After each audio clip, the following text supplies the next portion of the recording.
Hello friends, સ્વાગત છે આપનું મારા કિચનમાં. આજે આપણે બનાવીશું સુરતનો ફેમસ કોલ્ડ કોકો.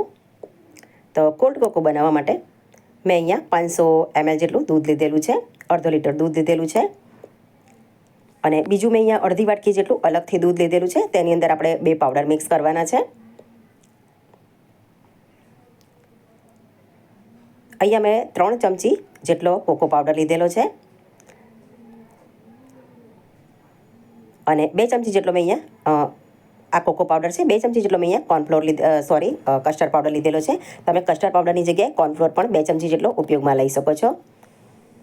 તમને કોકો પાવડર કોઈ પણ મોલમાં કે કોઈ પણ સ્ટોરમાં ઇઝીલી મળી જશે. બંને પાવડરને આપણે મિક્સ કરી દઈશું. અને એની અંદર જે આપણે અડધી વાટકી જેટલું દૂધ છે બાજુમાં રાખેલું, આ દૂધ આપણે ઠંડુ લઈશું, ગરમ લઈશું તો અંદર ગાંઠા પડી જશે. એટલે ઠંડા દૂધની અંદર ધીમે ધીમે થોડું દૂધ આપણે આવી રીતે ઉમેરતા રહીશું અને મિક્સ કરી જઈશું.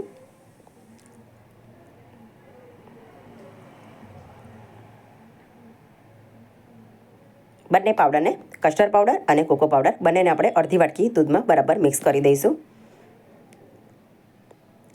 તમે જોઈ શકો છો બરાબર એવું મિક્સ થઈ ગયેલું છે અને આપણું મિશ્રણ તૈયાર છે. હવે આપણે જે પેલું અડધો લીટર જેટલું દૂધ લીધેલું છે તેને આપણે ગરમ કરવા મૂકી દઈશું ગેસ પર. અને થોડું ગરમ થઈ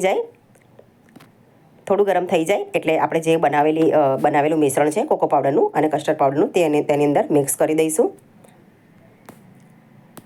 અહીંયા આપણે ધ્યાન રાખવાનું કે જ્યારે પણ આ મિશ્રણ આપણે અંદર એડ કરીએ ત્યારે આપણે સતત હલાવતા રહેવાનું, કારણ કે આપણે અંદર કસ્ટર્ડ પાવડર નાખેલો છે તો નીચેથી તળિયેથી ચોંટી ન જાય એટલે આપણે એને સતત આવી રીતે હલાવતા રહીશું. અને લગભગ 8 થી 10 મિનિટ જેટલો સમય લાગશે.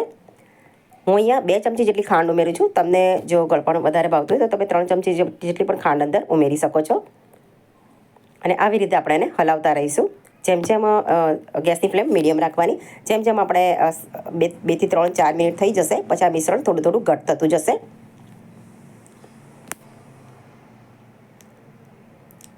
તો આ મિશ્રણમાં બોઇલ આવી ગયેલો છે.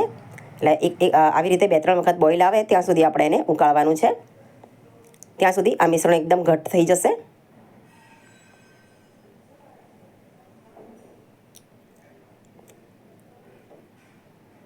તમે જોઈ શકો છો આપણું મિશ્રણ એકદમ સરસ ઘટ્ટ એવું થઈ ગયેલું છે. તો અહીંયા આપણે ગેસની ફ્લેમ ઓફ કરી દઈશું.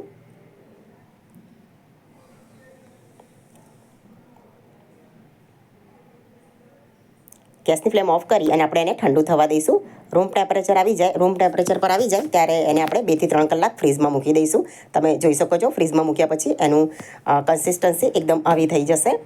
તો આપણો કોકો તૈયાર છે. તેને આપણે ગ્લાસમાં સર્વ કરી દઈશું. ગ્લાસમાં કાઢ્યા પછી કાજુ, બદામ તેની પર આવી રીતે ઉપરથી ગાર્નિશ કરીશું. તમે અંદર પણ ઉમેરી શકો છો. અને ઉપરથી આવી રીતે ચોકો ચિપ્સ પણ થોડી ભભરાવી દઈશું. તો નાના મોટા બધાને જ ભાવે એવો સરસ કોલ્ડ કોકો આપણો તૈયાર છે. અને તમે એકવાર ઘરે જરૂરથી ટ્રાય કરશો. તમને જો મારી રેસીપી પસંદ આવી હોય તો મારી ચેનલને લાઈક, શેર અને સબસ્ક્રાઈબ કરશો. Thanks for watching.